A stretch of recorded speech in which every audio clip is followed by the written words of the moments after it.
પ્રિય મિત્રો, જાડેજા હિતાંશ્રી બાની ચેનલમાં તમારું સ્વાગત છે. રાતની ગહન શાંતિ ચારે તરફ વ્યાપી રહી છે. તમે ઊંડી નીંદરમાં છો. આખા દિવસની થાક પછી તમારું શરીર અને મન આરામ કરી રહ્યું છે અને ત્યારે નીંદર તૂટી જાય છે. અજાણી અસ્વસ્થતા તમને ઘેરી લે છે. તમે ઘડિયાળ તરફ જુઓ છો અને હંમેશાની જેમ સૂર્યાના રાતના 3 થી 5 વચ્ચેનો સમય બતાવી રહ્યું હોય છે. નીંદર તૂટવાનું કારણ પેશાબ જવાની તીવ્ર ઈચ્છા. તમારામાંથી કેટલાક લોકો આ અનુભવમાંથી પસાર થાય છે તે ખબર નથી. કદાચ તમે તેને સામાન્ય શારીરિક પ્રક્રિયા માનીને અવગણો છો. તમે વિચારતા હશો કે કદાચ રાત્રે પાણી વધુ પી લીધું હશે અથવા આ વયની અસર હોઈ શકે છે. પરંતુ શું તમે ક્યારેય એક ક્ષણ રોકાઈને વિચાર્યું છે કેમ આખરે કેમ તમારી નીંદર હંમેશા તે જ સમયે તૂટે છે? કેમ રાતના 12 વાગે નહીં, કેમ સવારના 6 વાગે નહીં? અને આજે અમે જે રહસ્ય પરથી પડદો ઉઠાવવા જઈ રહ્યા છીએ તે જાણીને કદાચ તમારા પગ નીચે જમીન સરકી જશે, કારણ કે આ કોઈ સામાન્ય ઘટના નથી, પરંતુ આ વિશ્વની પવિત્ર શક્તિઓનો એક ઠંડો અને રહસ્યમય ઇશારો છે જે તમને સીધો મોકલવામાં આવી રહ્યો છે. તો મિત્રો, આ વિડીયો તમે પૂરો જોજો, કારણ કે અધૂરું જ્ઞાન વિષ સમાન માનવામાં આવે છે. આ એક કોલ છે, એક સંદેશ છે, એક ચેતવણી પણ અને એક તક પણ, પરંતુ અત્યાર સુધી તમે તેને અનુસરણ કરી રહ્યા છો. તો હવે તમારી શ્વાસને રોકી લો, કારણ કે આજે તમે તે રહસ્યને જાણવા જઈ રહ્યા છો જે તમારું જીવન બદલી શકે છે. સવારના 3 થી 5 વચ્ચે પેશાબ જવા માટે તમારી નીંદરનું ખુલવું વાસ્તવમાં તમારા કર્મો, તમારા ભવિષ્ય અને તમારી આત્મા સાથે જોડાયેલો એક અદ્ભુત ઇશારો છે. આ એક સત્ય છે જે જાણ્યા પછી તમે ક્યારેય આ ઘટનાને સામાન્ય નહીં સમજી શકો. અમારા પ્રાચીન વેદો, પુરાણો અને ગ્રંથોમાં સમયને માત્ર ઘડિયાળની સૂઈઓ નથી માનવામાં આવ્યો. સમયને એક જીવંત બળ, એક ઉર્જા માનવામાં આવ્યો છે. દિવસમાં દરેક કલાકની પોતાની અસર હોય છે, એક વિશેષ તાકાત હોય છે. પરંતુ આ તમામ જે સમય સૌથી પવિત્ર, સૌથી શક્તિશાળી અને સૌથી અદ્ભુત માનવામાં આવ્યો છે તે છે બ્રહ્મ મુહૂર્ત. આ સવારના 3 થી 5 સુધીનો સમય હોય છે. બ્રહ્મનો અર્થ છે પરમાત્મા અને મુહૂર્તનો અર્થ છે સમય, એટલે કે આ તે વખત છે જેને પરમાત્માનો સમય કહેવામાં આવે છે. આ સમયે વિશ્વને ચલાવતી ઉર્જા તેના સૌથી ઊંચા સ્તર પર હોય છે, પરંતુ રાતનું અંધારું સમાપ્ત થઈ રહ્યું હોય છે અને દિવસનો પ્રકાશ હજુ આવ્યો નથી. આ બંને વચ્ચેની એક જાદુ ક્ષણ હોય છે. આ જ સમય દેવી દેવતાઓ, ઋષિમુનિઓ અને પવિત્ર આત્માઓ સૂક્ષ્મ સ્વરૂપમાં પૃથ્વી ઉપર આવે છે. વિશ્વની સૌથી સારી, શુદ્ધ અને શાંત ઉર્જાઓ તમારી આસપાસ હાજર હોય છે. તમે અનુભવ્યું હશે કે આ સમયની હવા કંઈક અલગ જ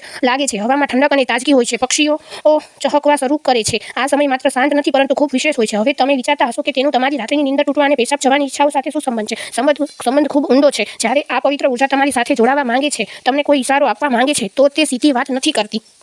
તમારા શરીરને માધ્યમ બનાવે છે. તમને નીંદરમાંથી જગાડવા માટે તે તમારા શરીરમાં પેશાબની ઈચ્છા ઉત્પન્ન કરી દે છે, જેથી તમે ઉઠો. આ કોઈ રોગ નથી, આ કોઈ ભૂલ નથી, આ એક ઈશારો છે. આ એક પવિત્ર એલાર્મ છે જે તમને દરરોજ રાત્રે કહે છે, ઉઠો, જાગો, હું તમારી સાથે કંઈક કહેવા માંગુ છું. પરંતુ અમે શું કરીએ છીએ? અમે ઉઠીએ છીએ, બાથરૂમ જઈએ છીએ અને પછી પાછા સૂઈ જઈએ છીએ. અમે વિચારીએ છીએ કે આ તો સામાન્ય વાત છે, પરંતુ વાસ્તવમાં અમે દરરોજ રાત્રે એક વિશેષ તક ગુમાવી દઈએ છીએ. તે સમય જેમાં ભગવાન તમારી સાથે જોડાવા માંગે છે, તમારી સાથે વાત કરવા માંગે છે, તમારા જીવનમાં કંઈક નવું શરૂ કરવા માંગે છે, અને અમે તેને સમજ્યા વિના અવગણીએ છીએ. આગલી વખતે જ્યારે તમારી નીંદર 3 થી 5 વચ્ચે તૂટે તો એક ક્ષણ રોકાઓ. વિચારો કે કદાચ આ માત્ર પેશાબ નથી, પરંતુ એક પવિત્ર આમંત્રણ છે, કારણ કે કદાચ તમારા જીવનની વાસ્તવિકતા સ્વરૂપ વાત ત્યાંથી જ છે. હવે એ પ્રશ્ન ઊભો થાય છે કે વિશ્વની આ પવિત્ર શક્તિ તમારી સાથે જ કેમ સંપર્ક કરવા માંગે છે? દરરોજ રાત્રે લાખો કરોડો લોકો ઊંડી નીંદરમાં સૂતા હોય છે, તો આ ઇશારો તમને જ કેમ મળી રહ્યો છે? આ પ્રશ્નનો જવાબ તમારા અંદર, તમારી આત્માની યાત્રામાં છુપાયેલો છે. પ્રથમ કારણ, તમારી આત્મા જાગવાની કિનારે છે. તમારી આત્મા એક વિશેષ વળાંક પર પહોંચી ગઈ છે. કદાચ આ જન્મમાં કરેલા પુણ્ય કાર્યોના કારણે અથવા પાછલા જન્મોની સાધના અને પ્રાર્થનાઓના કારણે હવે તે સમય આવી ગયો છે જ્યારે તમને જગાડવામાં આવી રહ્યો છે. તમારું ચેતન હવે તે ઊંચાઈ પર છે જ્યાંથી વિશ્વની ઉર્જાઓ તમારી સાથે સીધો સંવાદ કરી શકે છે. તમે તે કેટલાક પસંદગીના લોકોમાંથી એક છો જેમને વિશ્વ હવે આગળની આધ્યાત્મિક યાત્રા માટે તૈયાર કરી રહ્યું છે. તમારી દરરોજ રાત્રે નીંદરમાંથી જાગવું વાસ્તવમાં આ વાતનો ઇશારો છે કે તમારા અંદરની આધ્યાત્મિક ઉર્જા ઝડપથી વધી રહી છે, અને પેશાબ જવાની ઈચ્છા તે માત્ર એક બહાનું છે. વાસ્તવિકમાં હેતુ તો એ છે કે તમે બ્રહ્મ મુહૂર્તમાં ઉઠો અને તે પવિત્ર ઉર્જા સાથે જોડાવો જે તમને બોલાવી રહ્યું છે. બીજું કારણ, તમારા પિતૃઓ તમારી સાથે વાત કરવા માંગે છે. હિન્દુ ધર્મમાં પિતૃ એટલે પૂર્વજોને દેવતાઓ જેવા માનવામાં આવે છે. ભલે તેઓ આ દુનિયામાં નથી, પરંતુ સૂક્ષ્મ સ્વરૂપે તેમના પરિવાર સાથે જોડાયેલા રહે છે. બ્રહ્મ મુહૂર્ત તે સમય છે જ્યારે ભૌતિક અને સૂક્ષ્મ વિશ્વની વચ્ચેની દિવાલ સૌથી પાતળી થઈ જાય છે.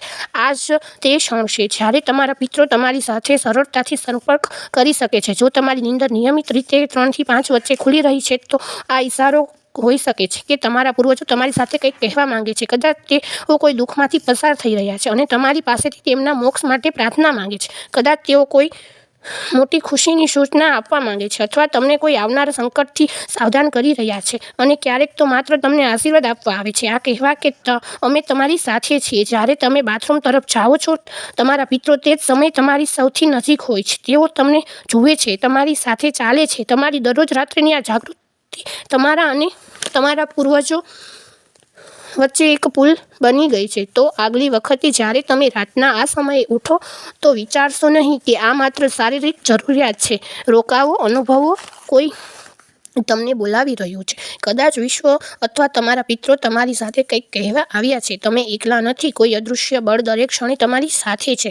ત્રીજું અને સૌથી રહસ્ય, જ્યારે તમારા ઈષ્ટદેવ અને વિશ્વ જ તમને જગાડી રહ્યો છે. ત્રીજું કારણ, તમારા ઈષ્ટદેવનું આમંત્રણ. દરેક આત્માનો એક ઈષ્ટદેવ હોય છે, એક વિશેષ દેવી અથવા દેવતા જેની સાથે આત્માનો ઊંડો સંબંધ હોય છે. કદાચ તમને તમારા જીવનના વ્યસ્તતામાં તમારા ઈષ્ટદેવને સમય આપવાનું ભૂલી ગયા હશો, પરંતુ તમારી આત્મા નથી ભૂલી. જ્યારે તમે બ્રહ્મ મુહૂર્તમાં જાગો છો તો આ માત્ર સંયોગ નથી. આ કદાચ તમારા ઈષ્ટદેવ તમને યાદ અપાવવા રહ્યા છે. હું અહીં છું, હું તમારી રાહ જોઈ રહ્યો છું. આવો, મારી સાથે વાત કરો. તમારું મન મારા પર ખોલો. બ્રહ્મ મુહૂર્તનો આ જ તે સમય છે જ્યારે તમારી પ્રાર્થના કોઈ અડચણ વિના સીધી તમારા ઈષ્ટદેવ સુધી પહોંચે છે. દિવસમાં કરેલી 100 વાર પૂજાનું જે ફળ છે તે આ સમયની એક સાચી પ્રકારથી મળી શકે છે. પરમાત્મા આ પવિત્ર મૌનમાં તમારી સાથે વાત કરવા માંગે છે. તેથી તેઓ તમને દરરોજ રાત્રે આ વિશેષ સમયે જગાડી રહ્યા છે. ચોથું કારણ, તમારું શરીર અને વિશ્વ એકબીજાની સાથે જોડાયેલા છે. અમારું શરીર માત્ર માંસ અને હાડકાથી નથી બનેલું, તે 5 તત્વોથી બનેલું છે. પૃથ્વી, જળ, અગ્નિ, વાયુ અને આકાશથી બનેલું છે.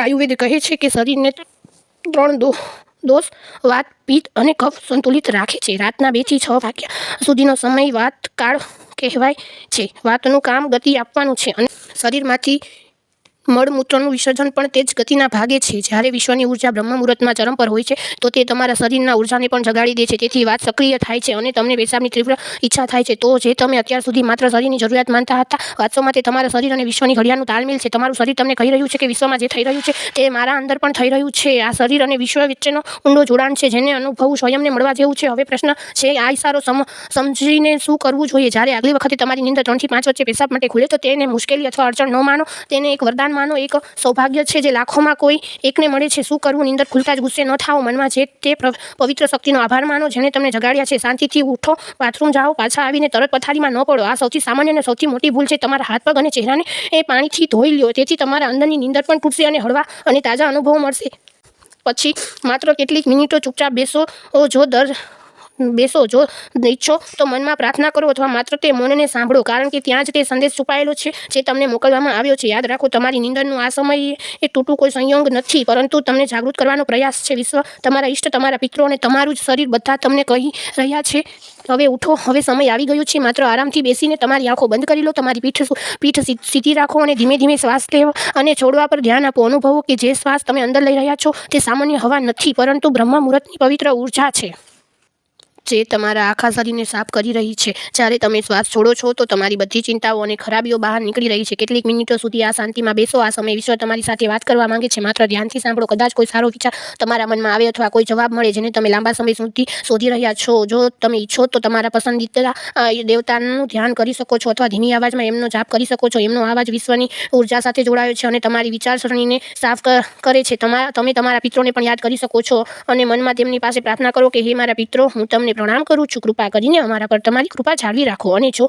કોઈ ભૂલ કરી હોય તો મને માફ કરો. શરૂઆતમાં તમારું મન ભટકી શકે છે અથવા નીંદર આવી શકે છે, પરંતુ હાર ન માનો. માત્ર 5 થી 10 મિનિટથી શરૂ કરો. ધીમે ધીમે તમને આ સમય ગમવા લાગશે. મન અને શરીરને પણ આ સમય માટે તૈયાર થવા લાગશે. આ તમારી આત્માની તરસ છે જે હવે જાગી રહી છે. જ્યારે તમે દરરોજ રાત્રે આ કરશો તો તમને તમારા જીવનમાં સારા ફેરફારો દેખાવા લાગશે. તમારા ચહેરા પર નવી ચમક આવશે. તમારી ચિંતાઓ અને ભય ઓછા થશે. આ કોઈ જાદુ અથવા અંધશ્રદ્ધા નથી, પરંતુ એક વૈજ્ઞાનિક પદ્ધતિ છે. તમે તે વિશેષ વખતનો સાચો ઉપયોગ કરવાનું શીખી લીધું છે.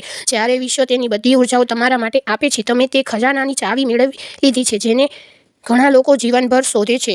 વિચારો, વિશ્વ તમને દરરોજ એક વિશેષ તક આપી રહ્યું છે. તે વિશ્વની પવિત્ર ઉર્જા દરરોજ તમારા દ્વાર પર ખખડાવે છે, પરંતુ તમે તેને અવગણી લો છો. પરંતુ હવે જ્યારે તમે આ રહસ્યને સમજી ગયા છો તો આમ નહીં થાય. હવે તમે જાણી ગયા છો કે તમારી નીંદરનું તૂટવું કોઈ સમસ્યા નથી, પરંતુ તમારા જીવનનો સૌથી મોટો ઉપાય છે. આ એક ઇશારો છે કે તમે સામાન્ય વ્યક્તિ નથી. આ ઘટનાથી ડરશો નહીં, પરંતુ તેને અપનાવો. તમારું જીવન પહેલા જેવું નહીં રહે. તો આગલી વખતે જ્યારે રાત્રિની શાંતિમાં 3 થી 5 વચ્ચે તમારી આંખો ખુલે તો ગભરાશો નહીં. હસો અને મનમાં કહો, હું તૈયાર છું. મિત્રો, જો તો તમારી પણ આંખ આ સમયે ખુલે છે તો કમેન્ટ બોક્સમાં ચોક્કસ જણાવો. સાથે જ વિડીયોને લાઇક, ચેનલને સબસ્ક્રાઈબ કરીને બેલ આઇકોન પર ક્લિક કરજો. જય શ્રી કૃષ્ણ. હર હર મહાદેવ. બસ આટલું જ.